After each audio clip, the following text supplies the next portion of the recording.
welcome back to my channel. Kind of want to take my hair down. So I just took a shower and threw my hair up in a bun. First of all, Happy New Year's. I hope you guys had a great New Year's. Sorry if you hear the fan, it's like on and off in this room. I normally don't do anything crazy for New Year's. I just spent it with family. But yeah, I hope you guys had a Happy New Year's. I don't know how I feel about New Year's resolutions. They're kind of like whatever. I kind of like, I guess, made it a goal for myself, regardless if it was New Year's or not, but to work out more consistently, because I did kind of stop working out for a bit. But also I got this journal from my sister. We were at Chapters Christmas shopping one time, and then she saw like this journal, but it was an R for her, and she picked it up for herself, and I was like, that's actually really cute, like I like it.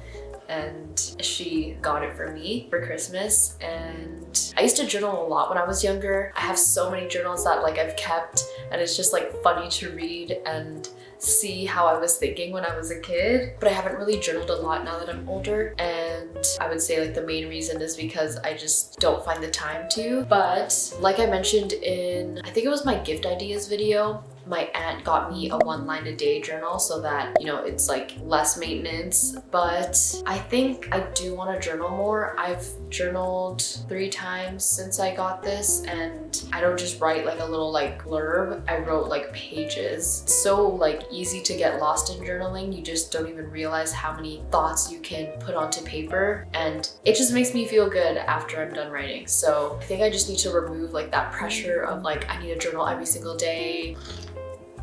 You know, we gotta have the matcha. On top of like just goals for like this year, I wanna keep up the videos, of course. It's a lot more work than you would think, even if you are making a more like chilled video. Like I have like a list like on my phone of all the videos that I wanna make. But anyways, during the week off, I have been playing a lot on the Nintendo Switch, and I've been having so much fun. Like I think one day I would love to have a gaming channel, because I've been watching like some gamers on YouTube and it just looks so fun. Like I can really get into video games, and I didn't realize it until Stardew Valley. My older brother gave me Stardew Valley for one of my Christmas gifts, or for me and KT, and I've played it like almost every single day since we got it. I'm literally obsessed. Like if there is a game that you should try, either on Android, iPhone, stream, like PC, I'm pretty sure like PS4, PS5 has it too, maybe even Xbox. Stardew Valley is like a lot bigger than I thought it was. I feel like I'm coming in a lot later. I don't even know when it released. Hold on, I'm Googling it. Stardew Valley. It came out in 2016. That feels like I want to say it was 4 years ago, but it's 2022 now, so that's almost 6 years ago. And I say almost 6 years ago because we're just like barely in 2022. But yeah, I would recommend it to anyone that wants to play a game. And I didn't think this would be my type of game, because it's kind of like a mixture of Minecraft and Farmville. That's just what I've heard. I haven't played either of those games, but it doesn't sound like that interesting. It's like farming and mining, whatever, but it's literally like crack. Like I call it the crack game because it's seriously so addicting. I've played this till like 4 and 5 in the morning during like the past week. Like KT will go to sleep and I'll just be like playing in the bed, like on like the, you know, when you like take the switch out and you can turn it into like its own controller, or I'll play like on the TV. It's a lot of fun. It's a very rewarding game. Even like the, I guess like animation of it is very like retro style. It reminds me of like Bomberman, similar kind of style to it, or even like old Mario. Like it looks like kind of like pixelated, but yeah, it's so much fun. I can't wait to get into more games. That's the thing. Like I don't want to get too many games and just kind of like dabble here, dabble there. Like I kind of like to really get into a game and then move on to the next one. But I feel like Stardew Valley, like I'll always be playing. I don't want to like get burnt out from it. it. So I feel like after this week of playing it almost every single day, I do want to kind of like slow down a little and like pace myself so I don't get tired of it. But I don't see myself getting tired of it, honestly. And people have been comparing it to Animal Crossing. Like it's kind of like similar where you have your farm and you know, you talk to like the townspeople and build relationships and stuff. But I haven't played Animal Crossing. I think I'm gonna like dabble into Stardew Valley a little bit more before I get into Animal Crossing. Katie and I actually got Luigi's Mansion 3 the other day, and it's a really fun game. It's not what I expected at all and does make me jump, even though it's like a kid's game, and it gets me like almost every time. I don't know why. I feel like ever since I stopped watching horror movies, I get scared a lot easier, and I don't know, I feel like gaming, like I could actually like really get into it. I feel like it's a little premature for my channel, but yeah, definitely like down the line, I'm gonna be like doing some gaming videos for sure. Like I said earlier, like there's so many games that you would not even expect, and I didn't know about these games until I like started watching other YouTubers. I guess I was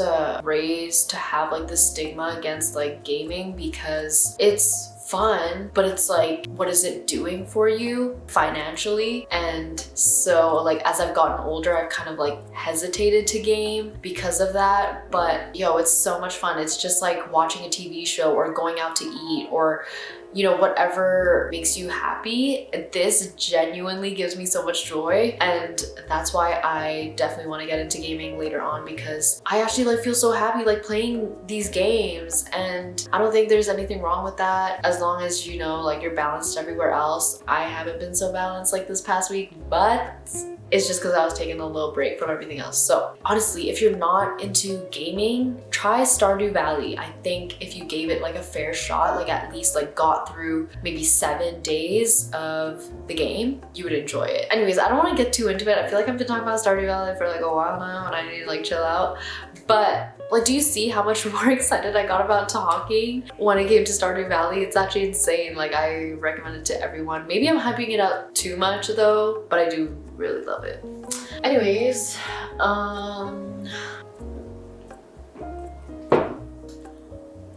oh yeah, so I did want to touch on like this book that I was reading. I mentioned it in my favorites video of 2021, Verity by Colleen Hoover. Colleen, that's a pretty good book. It's a psychological thriller. There's definitely some romance in there. My only complaint is that there's like a little too much of the steamy romance, you know what I'm talking about? But it's like, it plays into like the character, so I guess it's like, it makes sense. But I did find myself kind of like skipping over like, okay, we get it. But that one's a good one. Speaking of psychological thrillers, The Silent Patient. That one was like a trending book like a little while back, but that one is really, really, really good. That might be like one of my favorite books ever. I'm finishing this one book right now called The Last Thing He Told Me by Laura Dave. This was also a trending book that people have been talking about, and for me, I'm kind of like over it. I've gone through 81% of the book. That's like another thing I love about like ebooks, is that you can like see like what percentage of the book you're through. But yeah, The Last Thing He Told Me, I found this book to be like a little bit of a slow burner. At first it was like really exciting and you just want to know more and more and more like what's gonna happen, but as I got like kind of midway and after, it was just like the same thing over and over, and I'm like, get to the point, like what is actually gonna happen? I'm just like waiting for something exciting, and this is taking me like a really long time to read, but I just want to know how it ends. That's literally it. I don't want to jump to like the very end of the book though, because that would just like, I don't know how I feel about that. I've never done that for like a movie or a show, so why would I do that for a book, you know? So yeah, I just want to finish it. I wouldn't really recommend it because of how slow I've gone through it, but for some reason people are loving this book. But yeah, if you guys have any book recommendations, please leave them down below because I want to read more. I like fiction, psychological thriller, romance. I feel like I'm kind of like, everything's becoming a little too predictable now, so if there's a really, really good romance, I do want to read The Seven Husbands of Emily something. I have it on hold. The Seven Husbands of Evelyn Hugo. That's apparently like a really good book too. I really recommend, you know, signing up for a library card. I just like, there are some books that, one, I don't want to buy because I know I'm only gonna read it once. 2, books overall, like if you're not gonna read it again, it's kind of a waste of money. And 3, if you do borrow books, I recommend getting the ebook if you don't mind reading ebooks. Some people are really particular and they prefer like a physical copy of a book. But for me, like I just found it's way more convenient. I don't have to go to the library to pick it up. I don't have to like drop it off. I can literally just borrow the ebook and then send it back when I'm done. And within 21 days, like I normally read my books within 21 days. And if I'm not reading it within 21 days, that means it's not good enough. Like the last thing he told me, I've borrowed this book twice because it reached like the due date. If you want to save money this year, highly recommend a library card. And like books do look really nice on the shelf, but I mean if they're not being read again, or if you don't really love it, kind of a waste of money in my opinion, but to each their own, I guess. I feel like for me, like the books that are worth keeping, the ones that you're gonna read, well for me anyway, the books that I'm gonna read more than once are usually going to be nonfiction books. So like anything from like self-help to like education on like any other topic, then yeah, those ones I do recommend buying because then you're actually going to like go back to it. And yeah, anyways, this is kind of a long video, I feel like. But yeah, I just wanted to come on here and look at these socks that my parents gave me. They surprised me with these little like SpongeBob socks. This one has Sandy on them, but yeah, they're really cute and I love them. But yeah, I know this was another chatty video. My last video was super chatty, but honestly, I enjoy filming like these types of videos. I have gotten more comfortable with talking on camera, which has been a freaking journey. I wouldn't have been able to like talk in front of a camera like 10 videos ago because I wouldn't even know what to say. But yeah, if you enjoyed this video, please give it a thumbs up. You know the deal, subscribe, and have a great week. Bye!